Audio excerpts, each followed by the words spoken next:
right then, Nassim. Yes. Welcome to this interview, and we're going to have a little chat together.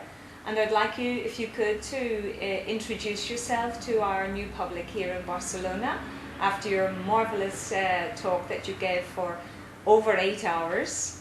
So if you'd like to give a little introduction. Well, I'm a person that's doing physics. I wrote a unified view of the physics of our universe, and it has application to consciousness and technology, and I'm bringing it to the world. I'm hoping to help, the best I can to bring society to the next level.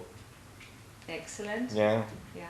And what do you consider is your profession in this scientific field? How would you define yourself? Well, I do a lot of physics, and so some people call me a physicist. I like to think of myself as a mystic, because most of the physics I write is actually knowledge that I've known since I was a kid, and it just takes a long time to study physics and to understand where the physics that are present are at, and then to add on to it. Yeah. So it's taken some 25 years of studies of physics, and but at the end of the day, I've had many mystical experiences from very early on, and these experiences is what actually guides my knowledge base, my understanding of the universe. And then from these experiences, from these insights, I look at the math and the physics on how to express them and see if it all works out. Would you like to give us an example of one of your mystical experiences from very early childhood? I've had multiple, but I guess some may think of my experiences when I started to think about dimensions, and when I was in that bus, getting out of the bus and seeing the bus as a dot, and going further and seeing the Earth as a dot, and the solar system as a dot, and the galaxy as a dot. These type of experiences where you get a new perspective on a problem, and then seeing the cells as a dot, and the atoms as a dot, and then subatomic particles as dots, and then realizing that the only thing the universe does is dots, points, and puts them together and makes everything we see. So you're joining up the dots for all of us now. Yes, I'm trying to, yeah. So that means that if you had those kind of experiences when you were a very young child, how did you fit in with other children and school and the system in general? Oh, it's terrible. Yeah. Yeah, my childhood was not very happy. I didn't fit in the school system. I didn't really fit into any organization or anything like that. I didn't do so well. Many of the school systems I was going to were Christian Catholic school systems, and I didn't agree with a lot of the things that are being taught, and so it was very difficult. It was difficult for me, and it was difficult for my parents. I was actually a pretty lonely child. So that means that you spent a lot of time watching, observing, listening, so that was really your real school. Yes. Rather than just absorbing what the teachers were putting out to you. Exactly. I spent a lot of time thinking and looking around at nature.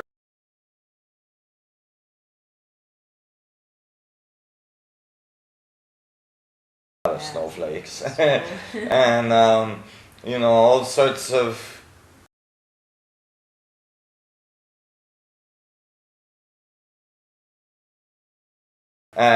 discoveries of reality that can be done from the inside. People say I had an insight. It's because it came from the inside, and I think that in many cases is lost in the educational system. Children are taught to remove that function from their life as if it was invalid. Only what is valid is what is being taught, and if you have an internal or an insight on something that doesn't agree with what is being taught, then it's invalid and devalidated.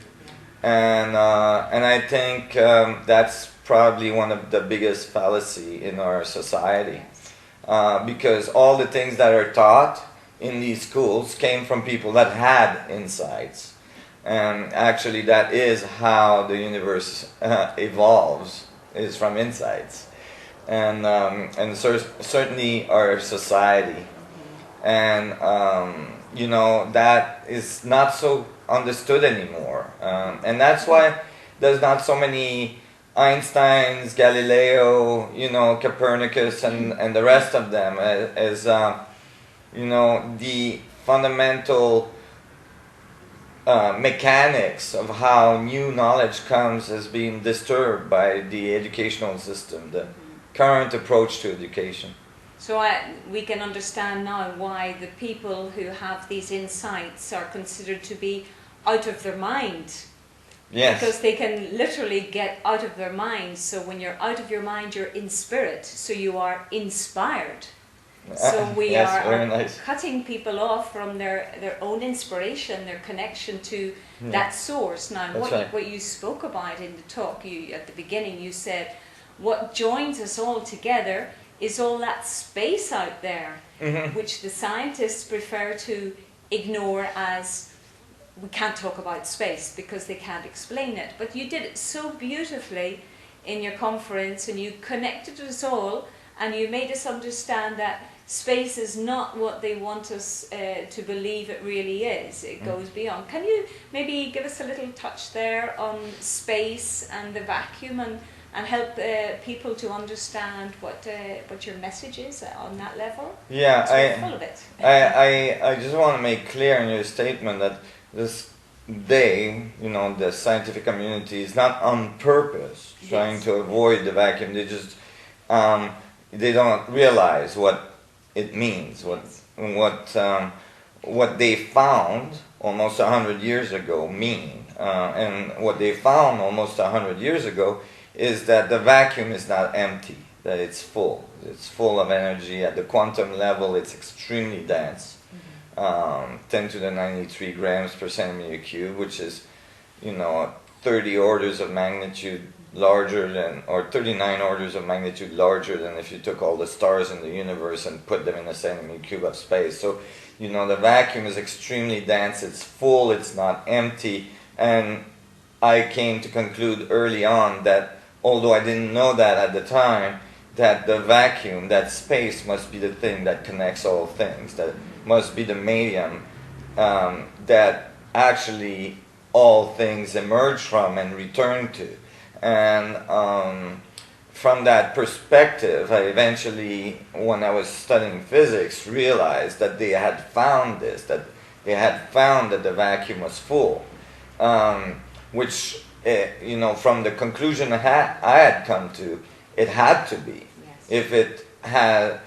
If all atoms came out of it and returned to it, if it was the connecting medium that connect all things, and since atoms are 99.999999% space, and the rest is a little jiggle of the space, I thought then the space must be, you know, infinitely full. And so I was really amazed when I found this. It had been swept under the carpet because at the time it's actually called the Vacuum Catastrophe, because at the time when they found this, they couldn't imagine, you know, such a large number, such a large amount of energy embedded in something that we call, you know, zero, the vacuum or nothing.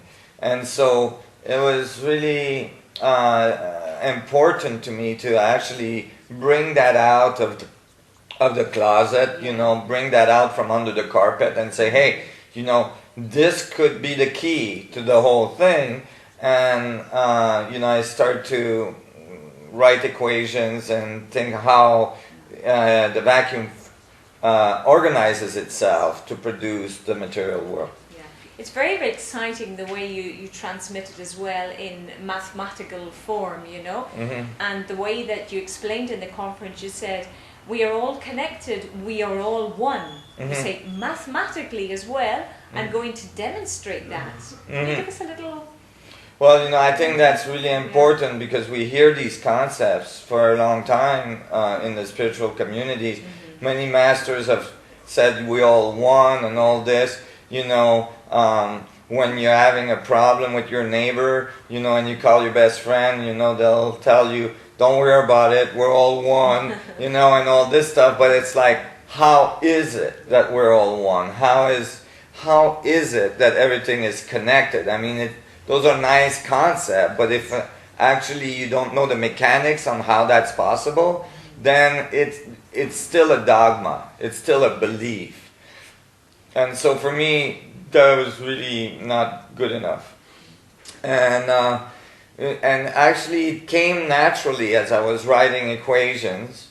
I think it was in 2004, and I was discussing things with Dr. Rauscher, my co-author, a physicist, and you know, we were trying to figure out if the atom, if we looked at the amount of space inside the nuclei of an atom, inside the proton, how much vacuum energy would still be present if there is 10 to the 94 grams per centimeter cube in a centimeter cube. How much of those vibration of vacuum energy are still present in the little teeny nuclei of an atom? And when we did the calculation, it came out, you know, exactly the mass of the universe that we believe the universe is. And to me that made sense right away, because if the vacuum is the connecting metric that connects all things, then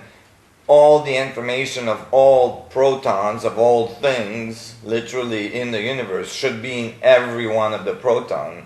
And that's exactly what we found. So it was really profound for me, and you know, to find that, because this is like mathematical, you know, evidence, if not proof, but at least an evidence that the universe is one, that everything is entangled, all protons, all atoms are entangled, and that's why the universe can self-organize this, because it knows where everything is, it knows what everything is doing, and it's able to organize all these things in very complex systems like the biology we see today. The beauty of it all is there is a geometry to it. There is symmetry, geometry, and it gives it kind of like a magical touch, because we're seeing that geometry all around us, and in fact in the material side it's manifesting as well as the mathematical or physical side. Right. You talk about the geometry of space and singularity. Would you like to touch a little bit on singularity? How can we explain what singularity is? Okay, well, in the mid of all this space, you know, we're talking about matter, and you could nearly say matter doesn't matter practically with so much space. It seems so insignificant, but that singularity has so much importance in our significance here as human beings on Earth. Right. Well, singularity is a big problem in physics. I mean, in general, you know, our equations, I mean, Einstein field equations predicts it, and then there's all sorts of complexity as well in other equations that show that singularity shows up, and you know, it shows up as infinities, meaning it's a point of infinite density, a point of infinite curvature. And so, you know, in general, the approach since these discoveries that come from Einstein field equation, it has been to try to avoid singularity, try to find a way to circumvent it. Actually, string theory in one way is a way, you know, in some cases string theory, you know, kind of wraps a string around singularity, trying to get a finite function out of it. But I think that is the wrong approach. I think that actually infinities are part of the universe. The universe has infinities. It's not just a mathematical problem. It is actually there. There's infinite amount of division possible. There's infinite amount of universal size possible. That we live in a multiverse, a megaverse, and that like you can divide to infinity or you can grow it to infinity. And what's important is to understand the pattern of division, the dynamics of division, and when we look at singularity, I think that what we're looking at, if we wanted to do an analysis of it, mathematical analysis and geometrical analysis, then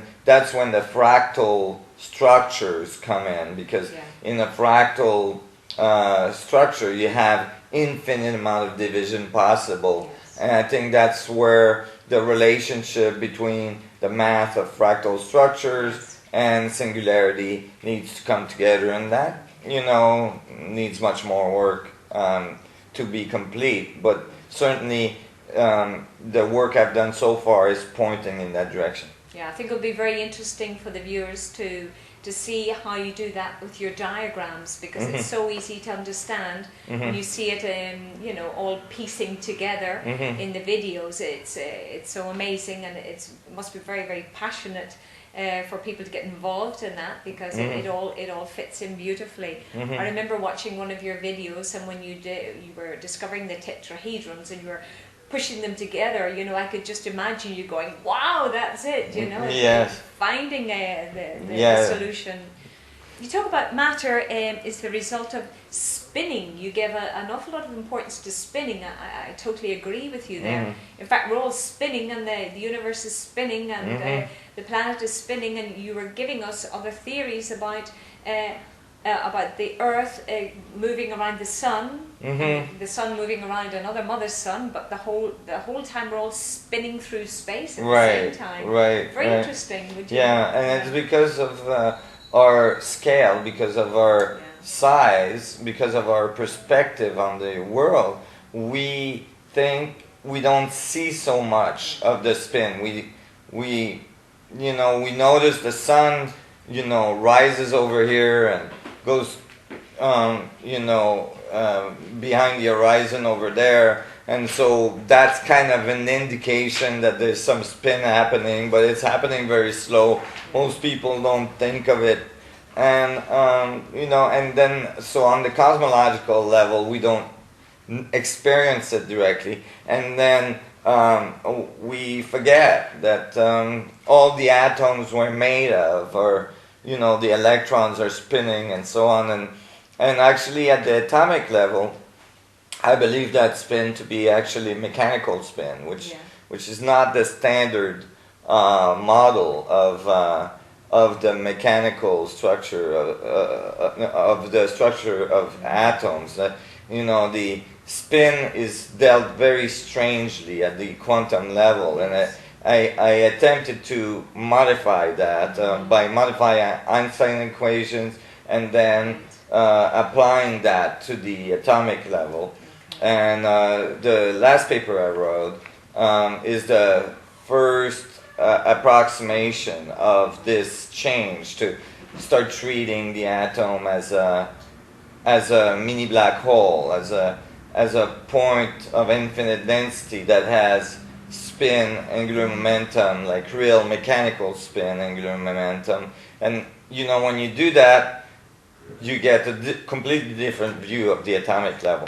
Yes. You spoke very, very clearly about the black holes in your conference, and it was, I think it gave people a whole new view, because when you said we're living in a black hole, so few people in society are aware of that kind of information. I think when we've been working on spiritual, energetic theories, well, we're used to being in the black hole, or going through a black hole, or feeling our black holes, our chakras spinning. But the idea for a person in normal society who's not in touch with those kind of theories, well, we're talking about we're living in a black hole. How can we help people understand what that really means, living in a black hole? Well, I think that, I mean, I've been saying that for a long time, that we live inside a black hole, and the things that are in it are just smaller black holes that we're on the outside of. And, actually recently, another physicist from Indiana University has come up with similar conclusion, wrote a very good paper on it. And I think people are the scientific community started to realize that it's not as straightforward as it appears. And the reason I've been saying that is that if you can divide things to infinity, then everything is a black hole, because everything has singularity at its center. And so basically, and then when I took the mass of the universe that we observe, and I put it in the size of the universe we observe, it obeyed the condition of a black hole, meaning it's too dense for light to escape it. And you might say, well, too dense? The universe doesn't look very dense. I mean, there's a lot of space out there.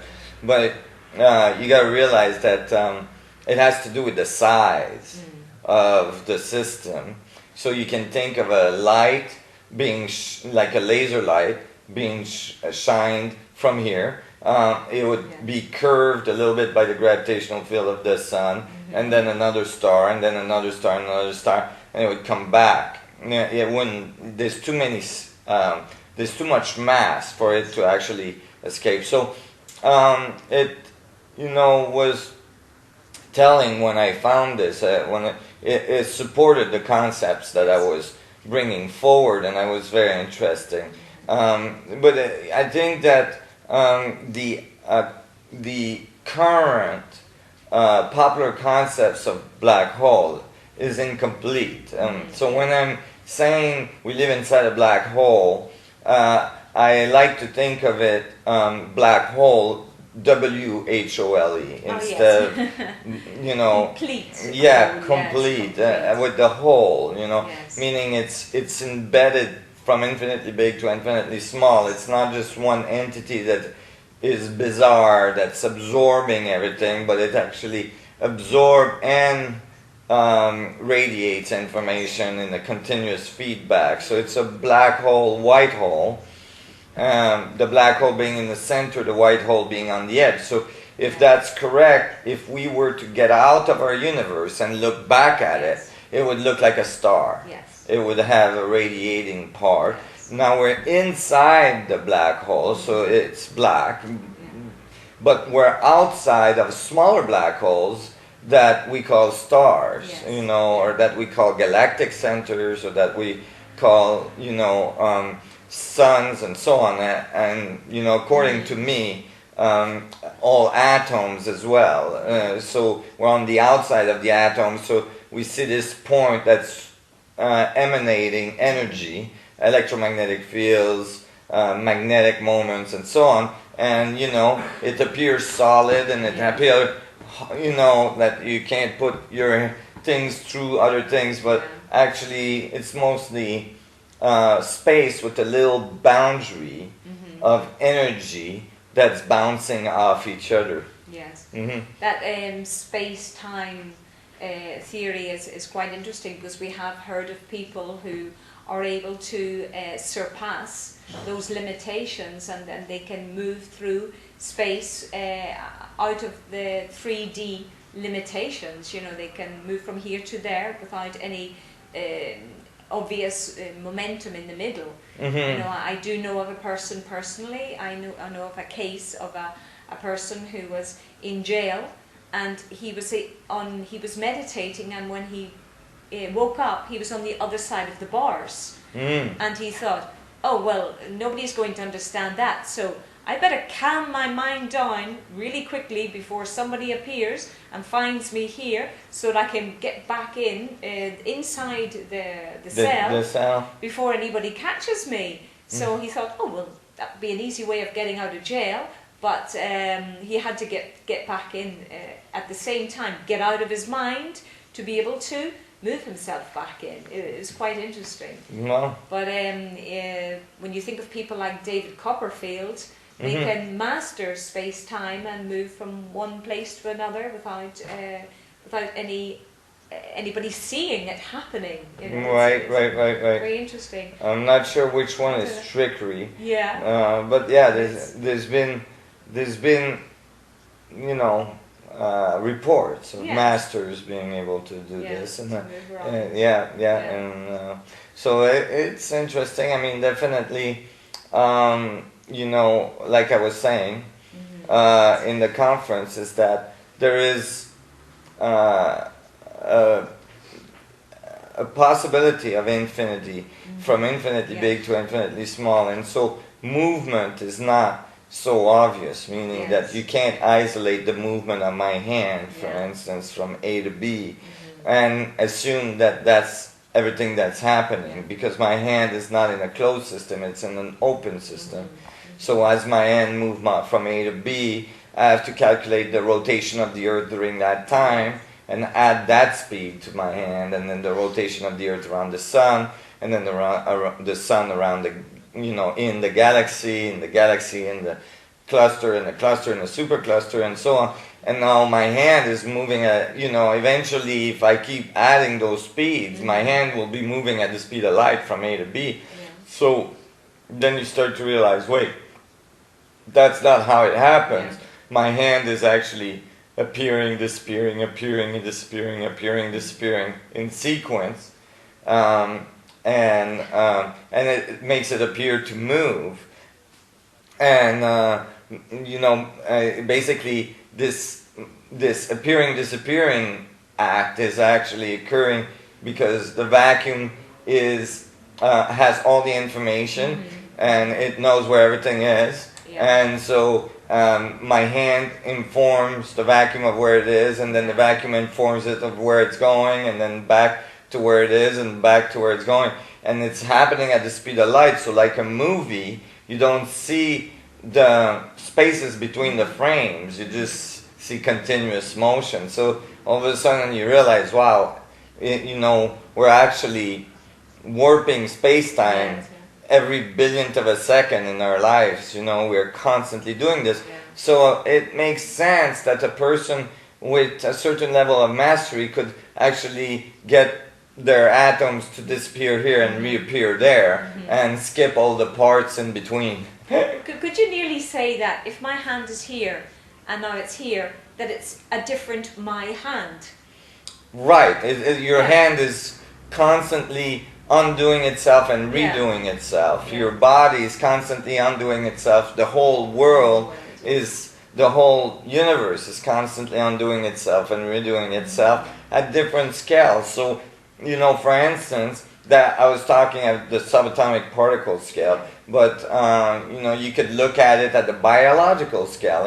In 7 years, you will have undone yourself and redone yourself, and and almost all the cells of your body will be new cells that, you know, weren't there 7 years ago. So you know, in one way you can see this dynamic happening at different fractal level of the scales. You can see with your view of physics, you go way beyond what people enjoy in spiritual fields as quantum physics. So would you say that you would dismiss or those theories, rule out those theories as quantum physics, as you're expanding much beyond the limitations of quantum physics? Yeah, I think quantum physics is attractive to spiritual people because there's that whole part about the observer and the influence of the observer on the experiment and all this. And so that's attractive to the spiritual people because it gives them a sense that, you know, they may be correct, that consciousness is important in the equation. I think that's all true. I just think that quantum physics is extremely incomplete, and that it's a dangerous thing to start interpreting quantum physics that way. And in fact, the equations I wrote in this last paper, which is quite simple, shows that you can treat the atom almost completely classically or semi-classically with Einstein field equation, and you don't need much quantum physics. Although I think that the uncertainty principle occurred because we're dealing with mini black holes that are connected to all information in the universe, so there's an uncertainty because there's infinite amount of information, present. So it's uncertain exactly where that particle is. It could, there's a percentage of probability that it could be anywhere else in the universe, or if you pinpoint it down and you can tell where it is, now you're not sure exactly where it's going. I think that still applies to the black hole atom. It's just that not in the context of current quantum theory. And so,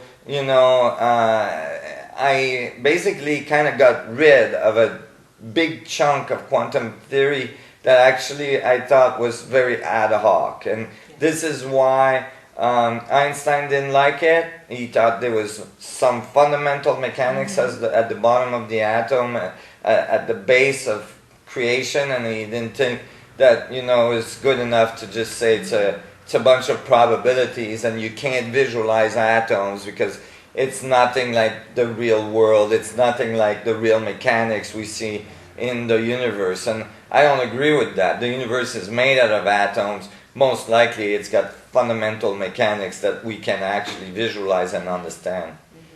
Boy, if we had Einstein here today, we could have a great conversation, couldn't we? Yes, it would be great to have him around. I would definitely appreciate his help. You have mentioned on a few occasions in the interview about a paper that you released, in fact you got an award for that paper. And I know that when you have been on the scene in lots of conferences and in physics, and you kept getting kicked out. All of a sudden you were invited to talk at give a special conference on a paper that you wrote that aroused a lot of interest.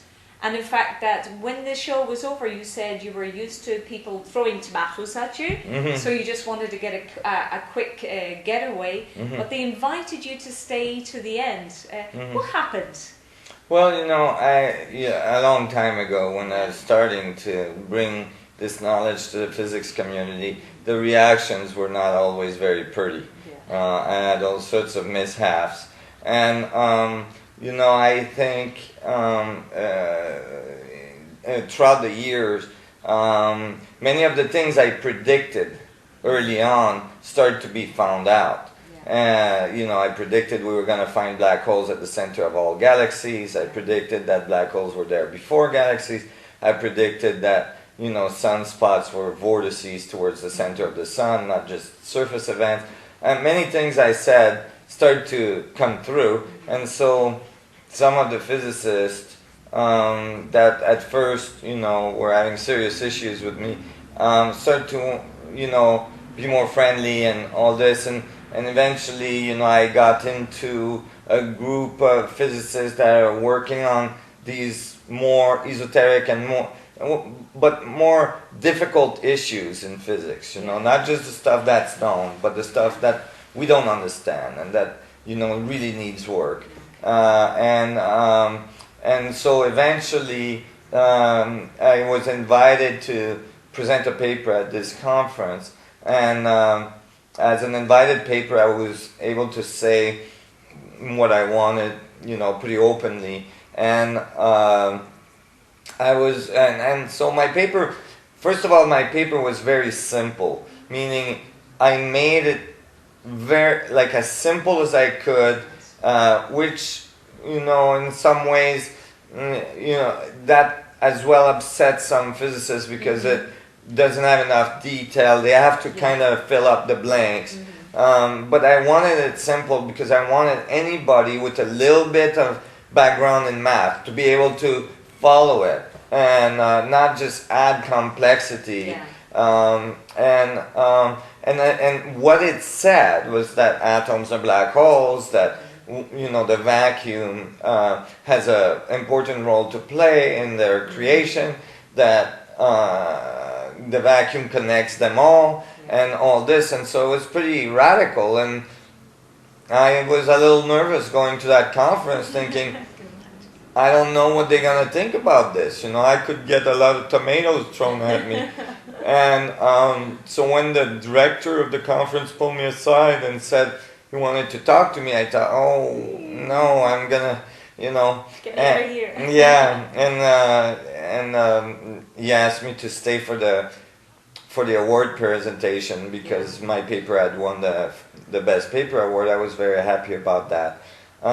You know, it was great. It is a small award. It's not a Nobel Prize, you know, and it's in a conference that you know, is multidisciplinary. The award is for the physics section of the conference. So it was great. I mean, I was really happy about it, and you know, I think that much more work has to be done on that paper to complete to like fill up the blanks for people, and so it's created some upsetness in the physics community. But I mean, if it wasn't new, if it wasn't unusual, then you know, it would be the same as everybody else. So in one way, the fact that that people are getting upset out there is an encouraging fact. It's showing that you know, maybe there's something valid there, and that you know, that you know, changes are difficult. People have to realize it's normal when you've got 150 years or you know, 120 years of quantum theory in history. You know, one simple paper saying that most of it is incomplete is not gonna. They're not gonna just throw it out and go with my view right away. But I believe that eventually they will. I believe that eventually they will realize atoms are mini black holes. They can be dealt with classically, and the reason they have all this esoteric behaviors like entanglement and you know, very uncertainties and so on is because we're dealing with black hole dynamics. It was very exciting for me to listen to your videos these last couple of years, because on my own pathway I had received a lot of information in a spiritual way, and my mind couldn't really deal with it all, because I was told all of this information is very high science, a very elevated science, because in fact spirituality is not what they say in the books. It's a very, very elevated science, high science. And I thought, how can I understand the science of it? Right, and you know, I say that all the time, is that spirituality is the physics we haven't understood yet. And so I agree. I think that a lot of people having insights into the fundamental structure of the universe and so on, you know, don't necessarily know how to translate it into scientific terms, but a lot of people get the sense that no, this is real physics. It's there. You know, I don't know how to write the equation for it, but I get a really deep sense that this is actually how the world works. For me, it put absolutely everything into perspective, and I will always be profoundly thankful for that. And I would like lots of other people in the spiritual world to open up their minds to the science side. Like you said in the conference, we got to get it all together, you know, work it all together and understand that it's all the same thing. Right. You know, but we're coming the scientific world and the spiritual world has to come together. Yes. Because the spiritual world is basically our link to the insight of how the universe functions. And the scientific world flushes out the details of those insights so that we can apply it to our world, to our technological advancements, to our philosophical understanding and so on. so that the world can evolve. So the two are very, very, very important, and they've been separated in our society, and they need to come together. And it's a very, very tough job. You know, on the scientific side, I get tomatoes thrown at me because it's you know, too esoteric and spiritual. And then on the spiritual side, you know, I get tomatoes thrown at me because it's too you know, scientific, and I get told you'll never be able to write an equation to describe the universe and all this. And I just don't agree. I think that if you can experience it, if you can think it, you can understand it. You can actually, you know, cognitively write the equations, understand the math is there somewhere. It works. It has some kind of fundamental mechanics that you can describe. You said something very, very interesting, which is God is a tetrahedron. Okay, that's going to set a lot of people back, you know, in their thoughts, going, what? God is a tetrahedron? How can we make something, you know, physical or material out of God? It's like saying God doesn't matter anymore, he's only a tetrahedron, or she is a tetrahedron, you know? Would you like to expand on that a little bit? Well, I didn't say God is a tetrahedron. I said God seems to be portrayed as a tetrahedron in the writings of the Old Testament. I think, like, you know, if you ask people, what is God for you? I would say most of the time you'll get answer like something that, you know, that's omnipotent, omniscient, you know, it's everywhere, it knows everything, it's organizing, you know, it's the ultimate power. And I think when we look at the vacuum, when we look at the energy that connects all things, this metrical space, this membrane that connects everything together, and that transfers information from every point to every other point, I think we get an analog to the description of God. I mean, it's everywhere. It connects everything. It knows it's almost omniscient, omnipotent, and so I think that you know, it flips the bill, and then all of a sudden realize that God is actually the information of all things present in everything. And really, when you look at all the masters' writings and philosophy and all this, it's very much what they're describing is this amazing fundamental structure of creation in which every point contains the whole. Yeah, the holographic effect. So yes. If God is like that, we're all God. That's right. You know, we're all part spark of God. And yes, exactly. And you know, we're all part of this amazing will work of nature where nothing can be isolated from it. Everything is part of it, and so every little piece has a very important role to play in informing the rest of the system. So we can really think that if we move a little finger, we're moving space right out there in the cosmos, in the universes, in the cosmoses, you know. Action, reaction, and it's such a tiny little, you talked about the butterfly flapping its wings. Yeah, you know, I think that that's an important understanding, and at the same time, it's important to understand that there's dampening.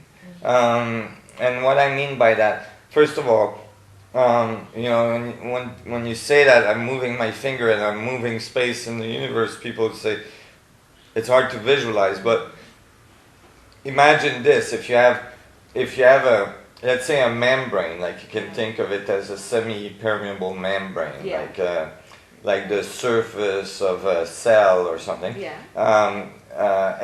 And it's like a sphere, and then inside is the vacuum, and then there's an inner sphere, and then an inner sphere, and an inner sphere, and the vacuum in between is not empty.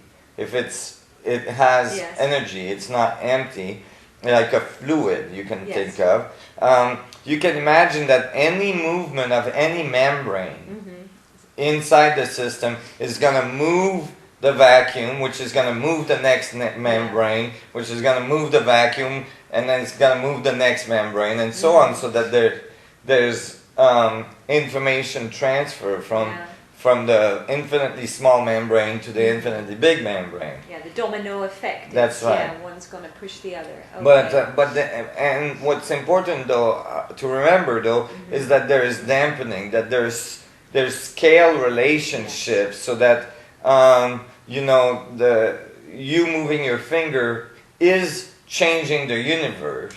Yeah. However, it's a very, very, very, very, very, very, very slight change. So that scales matters, meaning, you know, you moving your finger most likely is not going to disturb the surface of the sun, right? The butterfly effect is not complete in the way it's usually described as an analogy. And the analogy is that a butterfly in Africa, and that's what I said in the conference, you know, the typical analogy is a butterfly in Africa could bat its wing and a hurricane could occur in Florida as a result. Well, the probability of that happening are extremely, extremely, extremely, extremely improbable, right, minute. So you would need millions and millions of butterflies all batting their wings at the same time, and then maybe the probabilities would go up a little bit. So what I'm saying is that, you know, we all have an effect on the universe, but as an individual, we have more of an effect in our closer environment than in the larger morphogenic field. But when an individual starts to have a stronger effect in their environment, and then other individuals, you know, kind of start batting their wings in concert with that first individual, and that grows and that grows, then the effect in the morphogenic field starts to get stronger and stronger and stronger, and that's why people would have to come together. People have to come to the same conclusion to understand each other, to build their power that way so that they can affect change. Yeah, we're talking about the collective consciousness. If we want to change the world, we have to change ourselves, and then our impact on those around us will start to change all the others. So exactly, and then those on others, and eventually, you know, maybe hundreds, thousands, millions of people will have this new insight. And, you know, then it becomes very powerful for the rest of the world. That's why I feel you're a very important piece in this big jigsaw of the awakening of humanity, the impact that you can have on a few people on a lower scale, a smaller scale, and then one person, when he has woken up, is going to automatically affect the others around. So it's great. It's going to really get things moving, right? Because we're going to understand better. It's not just a question of faith. Just do it because I say so. It's understand it, and it makes it so much easier. So the impact is going to be faster and stronger and quicker. That's right. So we can because we can actually understand when you say we're all one, how that actually occurs. Okay. You know, or when you say you're creating your reality, how is that true that I'm creating my reality? And that in that part in the conference I was saying, the statement you're creating your reality is only half the equation, because reality is creating you as well. Yeah. And so there's a feedback so that we have a common reality. Otherwise everybody would create their own reality and nobody would ever meet. So it's going to be great to reset everybody, and for everybody to be aware of the fact that they're all co-creators. Right. And we do that on a collective scale. That's right. Then the battle's won, you know. We're going to understand the universe and understand us. And the technology that comes out of it will probably be extremely powerful. You know. Then more people will be inspired. Right. Yeah. That's right. Thank you. Thank you for your inspiration. Oh, my pleasure. Okay, you talk about the pyramids and you've studied them a lot, and all that geometry that goes with it, you know. in your view, who built them and why or when? Wow, those are a lot of questions. Whoa. Yeah, in my view, Yeah. the pyramids were not built by the Egyptians. I agree. If we talking about the pyramids of Giza, the pyramids in South America and in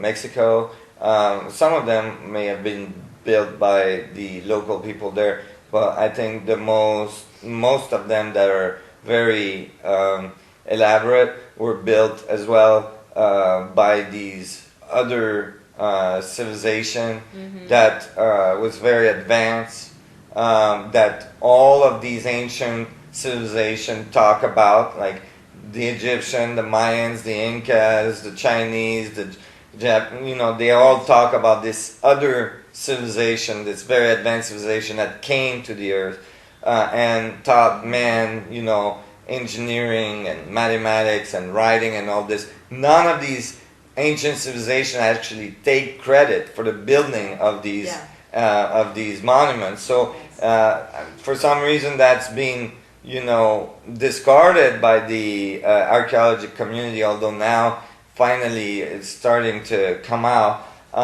It's clear when you look at the monuments, such as the pyramid at Giza, that there is level of accuracies there. There is huge engineering problems, engineering problems that we could not solve today with all of our technology, with all of our resources. So it's very unlikely that a bunch of farmers, slaves, even with hundreds of thousands of them, could have all of a sudden, from a civilization that basically lived in caves, that were nomad partly and so on, all of a sudden decided to build these monuments that were just tremendously accurate and tremendously difficult to build. So it just doesn't add up. And there's a lot of evidence to the contrary.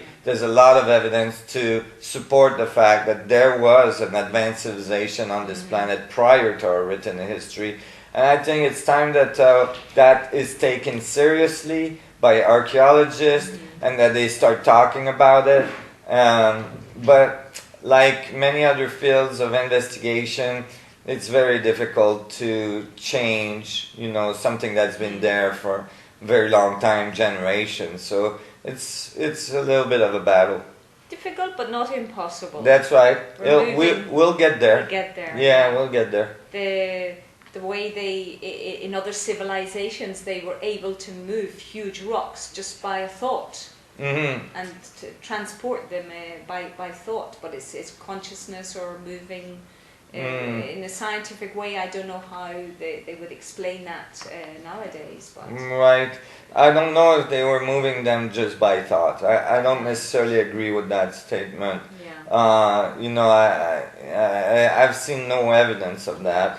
What I've seen evidence for, however, in studying some 20 years of ancient civilization, is that there was a very specific, very powerful, technology that was given to man by these advanced civilizations early on in our evolution, and that a whole society and a whole evolution occurred for thousands of years with this technology, and then that there was a cataclysm and that technology was removed because we needed to learn and grow a little more and get a little wiser, but that some of these technologies were left. And that you can actually follow where these technology went. And one of those technology, I believe, was described in the Bible as the Ark of the Covenant. Yeah, and in the Quran it's called the black stone or the black crystal, and it's in the Kaaba and so on. So okay. There's a lot we still have to learn there, and very often the humans have tried to communicate with their galactic friends, so to call them as, and they're asking, hey, what are we missing, or what do we need to know? And in fact, we're actually getting manifestation in 3D in our fields, showing up the crop circles and the marvelous crop circles that are coming in geometrical forms, which prove your theories. You know, this is where we need to go. This is the direction. What is your view on the crop circles? Yeah, well, I think that like some of the crop circles definitely made by humans stomping around, but that there's a certain percentage of them that certainly, you know, don't apply. They have all sorts of strange occurrence that cannot be easily explained by people stomping around. And in fact, some of these crop circles that are very, very unusual map or point in the direction of this fundamental fractal structure of the vacuum that I've been describing. And I discovered this independently, and then all of a sudden, next thing I knew, all of a sudden these crop circles were occurring in England. And I hadn't published my work, that replicated what I was discovering at the time. So I thought, wow, that was really amazing, and it was supportive, and it was encouraging. I felt like somebody was saying, that's right, keep going, you're in the right direction, and that was really important at the time, because I had many moments of discouragement. You know, you can imagine. In 25 years of study, I was studying day and night for the first 10 years, almost day and night, because I had to catch up to all the physics that had been written and so on. And, you know, and there was moments of discouragement, especially when I would encounter large resistance to where I was going and so on. So these crop circles and then some of the discoveries I did in ancient civilization and so on, every time it was like, wow, you know, you keep going, you're on it, you keep doing it. That must have been just so amazing for you every time one of these crop circles showed up, you know. I could just imagine you in your caravan, as you said, you know, isolated from society, going, give me more, give me more. Exactly. It's, like we say, we're not alone, and when you feel something really, really deep down, you just follow your dream, follow your inspiration, and you always get those little gifts that come saying, you see, you're right, you're on the path. You're on the path, you're on your dharma. That's so comforting for you, and to help you to keep going. You're there. I think people are going to talk a lot about your work very soon, and you're already getting a very good response. You filled that lovely big auditorium there on Saturday, and you got your standing ovation, and everything was just like magical. So people are ready to listen to you. So you keep going. Nobody can stop you. I think that's one of the most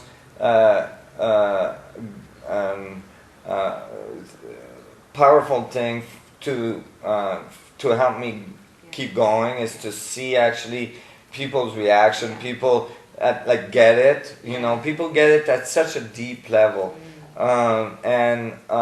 It's changing so many lives. I get some, hundreds of email. This was people just so grateful, and it's so touching, and it makes such a big difference. It's so encouraging to see that people getting the information and going, oh my God, and completely changing their perspective on their lives, you know, and in some cases really, really having a profound effect in their lives. So people that were very discouraged to realize that, wow, I'm really connected, I'm part of this amazing creation, I'm not isolated by myself alone, lost in space. It's all has a purpose. I'm part of this amazing creation, and that really makes my heart sing. You really touched my heart when at one moment we're talking about a really scientific you're giving a lecture that is full of numbers and geometry and everything. But I remember you stopped at one specific moment, and your whole vibration changed, and you looked out into the public and you said, well, what's going on here is that we're getting together. We're in this together, you know, this is for the people and by the people and for the people. Yeah. And you had a twinkle in your eye. There was something that moved deep down, and I just burst into tears. Okay, and I just thought, that's it. That's your profound message is we're getting together. There is a way. There is a solution, and this is it. And we're all vibrating in the same desire of finding a way to help humanity to survive this, get out of this survival mode that we're in, you know. It doesn't have to be the way it is. And I must confess that I wasn't expecting it, but you did. You really got there deep down, and you moved me, you made me cry. you got in there. Okay. Just a moment, no, I changed the... Okay. It's okay. Well, I think that like when people realize that they're connected, that we're all in together, you know, Yeah.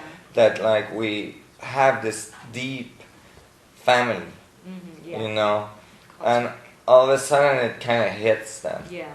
And all of a sudden you feel, oh, that, it feels like home, Yes. you know, that's home. And man, it's like, you know, the link has been made, and you know, it's just, the heart just rejoices. Yeah. Because there's that feeling of, oh, I can relax, I can breathe, it's okay, we're all in it together, we are family. Yeah. Yeah. I think that's what the humanity is crying out for now, you know, that feeling of home. I want to feel home. Because if we look out there, you know, we see all those solar flares. The planet is in a pretty critical state, you know. So many things could happen, but we're still there, we're still surviving, something's keeping us together. It's like as if to say, you still got one last chance. You know, we could have been hit out of the universe many times, as you explained. And the sun is really reacting, there's an awful lot of activity there. And one of those solar flares could put us into a microdot in the universe, you know, we could almost not be here. But that's what's keeping us together, these people waking up. We say now, your message is, we got to go within, either go within or go without. You go within, and you give very strong emphasis to the importance of meditation. You know, cut out all what's happening out there. Stop looking out there and go within. It's all the information is inside us. That's right. It's you know, it's a crucial thing. Yeah. You know, we spend all our days with our attention outside, you know, sensory, the eyes, the smell, the mouth. I mean, we're eating, we're working on a computer, and like most people don't take 1 minute in their lives, in their whole life, to actually stop and go inward. You know, contemplate within. And because if it's true that everything can be divided to infinity, then infinity is within you. Yes. And that's the direction in which you have access to all the information, to all the insights. Yes. Where you have access, but beyond the insights, where you have access to your essence, Yes. to your fundamental being, the anchor of your existence. And, you know, it's so crucial. And this is why so many masters have come saying, you guys, take the time to go within. And if you take 5 minutes a day, 5 minutes a day, and just, you know, maybe just after you wake up, instead of just running out and rushing and jumping in the shower and doing the whole thing, just taking 5 minutes to like close your eyes, go within, experience your breath, experience your soul, experience your connection to the universe, experience your singularity, then you walk into this world that day from that point of center, from that point of strength, from that connectivity with all of the knowledge. Now you're walking in the world as a master. Yeah. And we all have that. We all have that mastery. We are all Buddhas, you know. We have that potential inside of us. And every one of these great masters as well, that were real masters, you know, they were masters because they kept on telling people, you are the master, you have this inside of you. You can do it. I mean, even in the Bible, it's still present, you know. You will do greater things than I, you know, and so on. And so this very important part is that the understanding that we have that power. Yeah. And the beautiful thing too that I discover when I teach that to my students, the most simple people, the people who haven't got all those titles, all those diplomas, who've done so much spiritual work, when they discover meditation and they have those magical experiences where they actually cross the nothingness and come out the other side, you know, they have that enormous expansion of consciousness, and they explain it to other students in class, you know, and the way they explain it to you is if they've gone to buy fish in the market. Right. In a totally natural, simple way. And they're the simple people. So, like we commented at the beginning, you've got to get out of your mind to be able to get into that space between thoughts. Right, that exactly. magical space between thoughts. Yes. So what you say is so valid to help people to wake up and take those 5 minutes. I so often find, because I ask the students, one meditation a day, 5 minutes minimum, if you want 30 maximum, but find those 5 minutes, and they say, oh, no time to meditate. Okay, you've got time to eat. Yes. You've got time to talk a lot after you've had your meal. Yeah. And you've time to do so many things, but in 24 hours, 5 minutes is nothing, but it is everything. Right. If you can make it, one day you disconnect your mind and you're there. Makes a and big you difference. want a lot more of that. Right. You know? So go within or go without. That's I would right. say. So it's Yes. tremendously important. So then you become a more aware person. You've got all this awareness, and you're able to co-create your reality on a conscious level. Yeah, you become more and more conscious of your co-creation capability and what you want to feed the universe. You know, you're feeding information to the structure of the vacuum through your interpretation of the field. Yes. And so how you interpret the events of your life is having a very big impact on your future and on your participation in the you know, universal mind. Yes. And so that interpretation of the events of your life, you know, is up to you. You can be constantly, the glass is half empty, or it can be, you know, the glass is half full, and or actually, you know what, the glass is completely full and it's overflowing, and I just wasn't aware that all this was there for me. But if you don't go and tap into that place, you just don't know it's there. You just don't experience it. What's your project now for humanity? Your project, your labs. What have you got to offer humanity from this present now? Well, you know, you wouldn't believe how difficult it is to finance, how difficult it has been to finance, you know, this type of research on this planet, because it's, you know, unusual, and I'm doing it independently and all this. So, you know, part of a lot of the time I'm spending right now is attempting to find new ways to be able to finance the research. But I think that what we can offer at the Resonance Project is certainly a whole new way to look at the physics of our universe and how they interact with what we call consciousness and spirituality and all this, and actually give it a cohesive, fundamental, mechanical understanding of how it actually works, and then apply that to technology and produce technologies that are beyond what we can even imagine today. Some of the first attempt at producing such technology has already been done, and we got very incredible results, and so we're on the way to releasing some of these results in terms of products that people will be able to get to enhance their capacity to grow and move it through difficult times and so on, and to improve their standard of living, and I mean it in the deepest level. Yes. And so I'm excited about that. And then as well, I think some of the work that we're doing, you know, in bringing some of the greatest minds in the world. I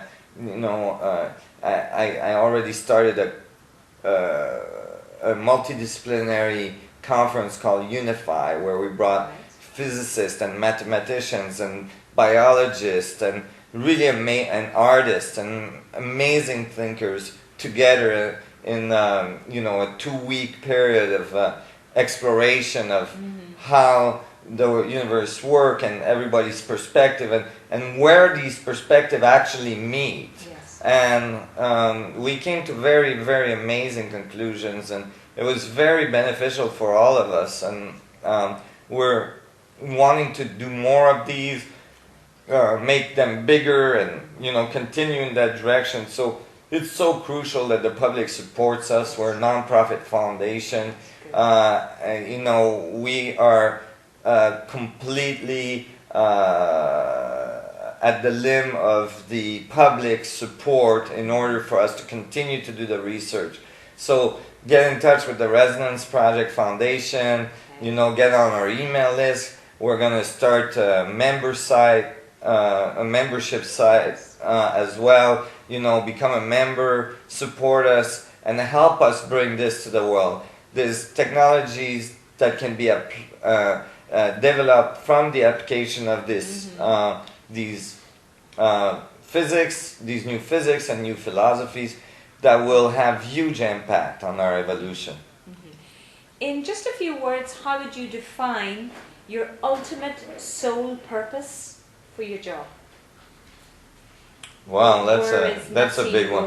Yeah, what is your ultimate soul, heartfelt purpose? I think that my dharma, my work here is to help bridge the spiritual world with the physical world, to show that the spiritual world is not just this whole woo-woo thing, but that actually it has its roots in fundamental mechanics of creation, and that those can be described in mathematics and physics and applied to technology and all this, and that all this put together can bring us to a whole new level of experience of the universe. That's my dharma. This is what I'm here for. This is what I'm here to do. I've known that since I've been very young, and I'm going at it as hard as I can. And mathematically, we are all one. That's right. And you've said it and you've proved it. Yes, at least I demonstrate that is most likely a possibility, and that and people know it, they feel it, and when you give them the mechanics of how that's actually true, then the power that becomes available to you, because you know exactly how to experience it and interact with it. Oh my God, I'm so excited about that. Oh my tetrahedron. My tetrahedron. So excited about that. That's right. Thank you, Nassim, so much. A heartfelt gratitude, really. Thank you so much for your time and sharing with us. Thank you. And thanks for having me. We know that we can help you so much, and we're going to invite a lot of people to understand your theories and to collaborate, and we're going to do it. Wonderful. Okay? Thank you. Thank you so much. We do it together. Great.